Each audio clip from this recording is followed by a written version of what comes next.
Seventh class आपसे कई 2-3 बच्चों से मेरी बात हुई तो कह रहे थे प्रैक्टिस जोन 1 जो एक्सरसाइज चैप्टर 10 का चैप्टर 8 का जो प्रैक्टिस जोन 1 है वो हमारे पास नहीं है। और मैंने भी वीडियो देखा था तो वीडियो मुझे मिला नहीं। एक्चुअली एक वीडियो मैंने डाला जो प्रॉपरली टेक्निकली कुछ प्रॉब्लम हो गई तो उसमें आया नहीं वो, ठीक है। स्टिल वो जो अभी तक तो चल रहा था वो चल भी नहीं रहा, तो उसमें कुछ टेक्निकल फॉल्ट है, उसे छोड़ दीजिए। मैं दोबारा से बता देता हूँ। प्रैक्टिस जोन 1 से पहले आप एक चीज़ समझ लीजिए कि मीडियन क्या होता है। ये देखिए मीडियन बने हुए हैं, ये इस तरह से थोड़ा तिरछे बने हुए हैं। आप इन्हें ये नहीं कह सकते कि दोनों ये दोनों एरियाज इक्वल हैं, क्योंकि मीडियम जो होता है मीडियन वो ए यानी वर्टेक्स ए से या एक्स से जो भी आपकी वर्टेक्स हो वहाँ से इस एक लाइन होती है जो कोई ज़रूरी नहीं है कि 90 डिग्री हो, वो कोई भी एंगल हो सकता है, but it will meet at P और any point on the base line. तो बेस पे वो कहीं ना कहीं मिडिल पॉइंट पे ऐड होती है, ठीक है। तो अब इसके ऊपर जो क्वेश्चंस है प्रैक्टिस जोन 1 में अब देखें आप पहले। How many medians can draw a triangle have, can a triangle have. एक ट्राइंगल के अंदर मैक्सिमम नंबर ऑफ मीडियम कैसे, उसके मीडियन कितने होंगे। तो आपके पास ए बी बी सी और सी ए 3 लाइन्स होती हैं ट्राइंगल के अंदर, तो उन पर उनका मिडिल पॉइंट लेना है। जस्ट लाइक दिस फिगर, देखो आप तीनों में बड़ा इक्वल जैसे ये निशान लगा हुआ ना, ये दोनों इक्वल के ये इक्वल के निशान सिंबल होते हैं, ये इक्वल हैं, ये दोनों हिस्से इक्वल हैं। इसका मतलब है ये इक्वली डिवाइड भी कर रहा है इसको, क्योंकि ये जो Q और जो P और R हैं ये सब मिड पॉइंट है। तो ट्राइंगल के अंदर कितने मैक्सिमम मीडियंस होते हैं 3।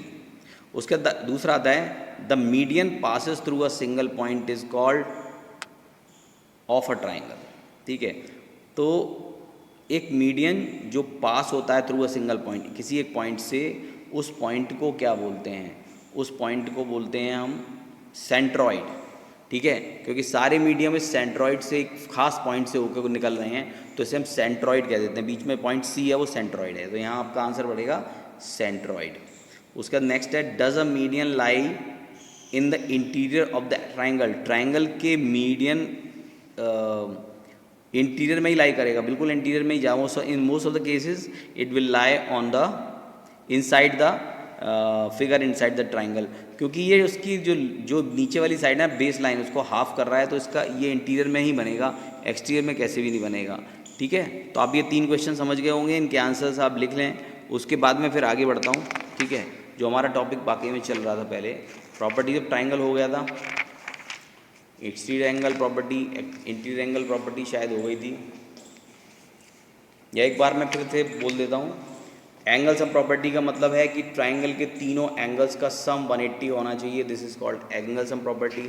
उसके बाद एक आती है एक्सटीरियर एंगल प्रॉपर्टी, उसमें क्या होता है कि सारे एक्सटीरियर मिलके जो सम ऑफ द एक्सटीरियर होता है वो 360 होता है। अगर 3 एक्सटीरियर, और एक ये होती है कि एक्सटीरियर एक एंगल होता है वो इन दोनों एंगल्स के बराबर होता है, इन दोनों एंगल्स के, लगातार ये 2 एंगल्स हैं, इनका सम जो है वही एक्सटीरियर एंगल होगा। ये एक्सटीरियर एंगल प्रॉपर्टी है, इसको आप नोट कर लेना, और ये प्रूफ भी है इसके साथ में, ठीक है। तो एक बात देखना, आपको समझ आता है तो ठीक है, नहीं तो मुझे बताना, मैं बताऊंगा फिर आगे।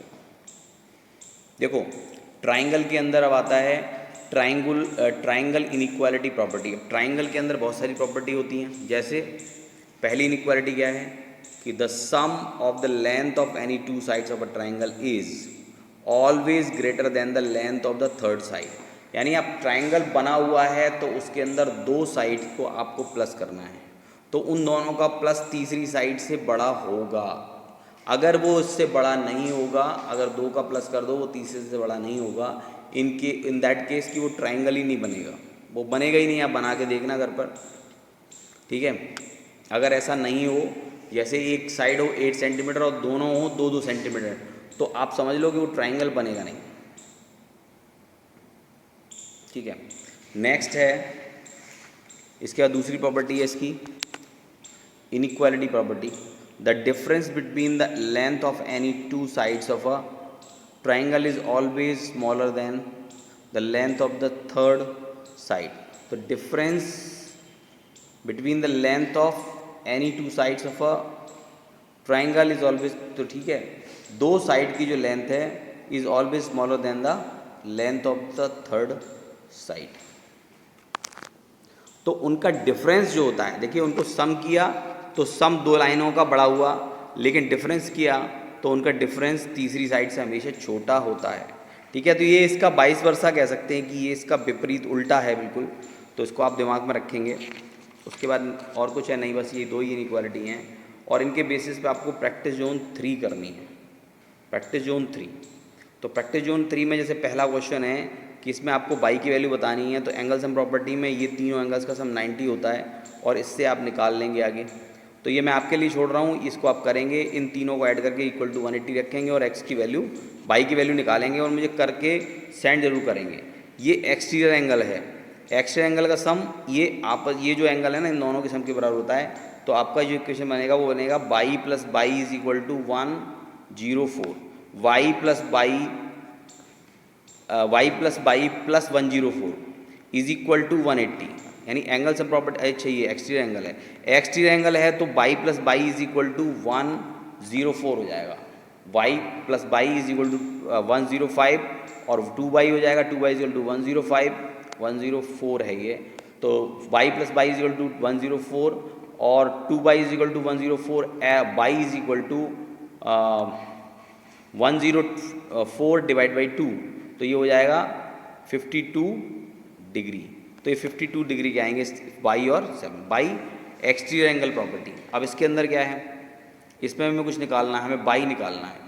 तो देखो एक तो तरीका ये है कि इस 120 will be equal to 70 plus by is equal to, यानी 70 plus by is equal to 120। तो आप एक्स बाई की जो भी वेरिएबल दिया उसकी वैल्यू आसानी से निकाल सकते हो। 70 plus by is equal to 120 है, तो by is equal to 120 minus 70 हो जाएगा। ठीक है, तो इसमें आइडेंटिटी मेंशन जरूर करनी है, आइडेंटिटी को लिखना जरूर है कि by this identity we are going to prove this one. ठीक है, तो एक और है इसके अंदर, in triangle P Q R A is the point on side Q R, complete each of the settlement between below using symbol equal to, lesser than or greater than or lesser than so as to make a true statement। पहला है P A, तो ये कह रहे हैं P A P Q से या Q A से, पी क्यू और पी ए से, पी ए जो होगा वो पी क्यू और क्यू ए से छोटा होगा। इन दोनों का सम होगा तो ये लेसर देन का साइन आएगा यहाँ पर। अच्छा, दूसरा पी ए वो पी बी कहाँ है, P R, P is equal to P R plus A R, P R plus A R. बिल्कुल ये इक्वल नहीं होगा, यहाँ पर होगा फिर ग्रेटर देन, यहाँ पर लेसर देन होगा, यहाँ पर भी लेसर देन होगा, क्योंकि इन दोनों का सम थर्ड साइड से बड़ा होता है। ठीक है, अब P A is equal to 1/2 Q P plus Q R plus P R, जो इसकी बताएंगे हम, P A is equal to P Q Q R और P R, P Q R और पी आर, ये तीनों साइड्स का सम, इसका सम का हाफ कर दो तो वो पी ए से कितना होगा, इनका हाफ होगा। तो इसके लिए कोई इनइक्वालिटी है क्या,